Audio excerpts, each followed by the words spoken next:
ఆలి బిడ్డలను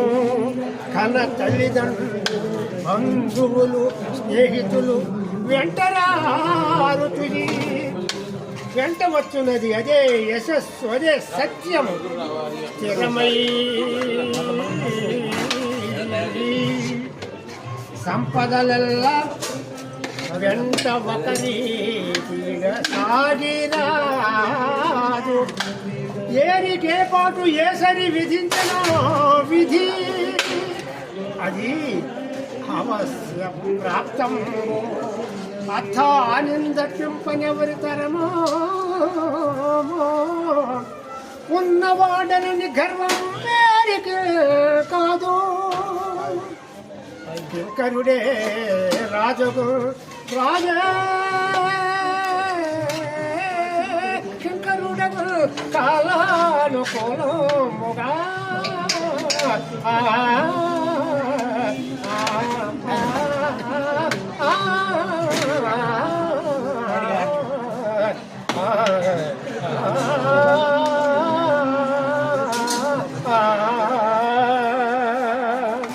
చాలా గొప్పగా పడారు.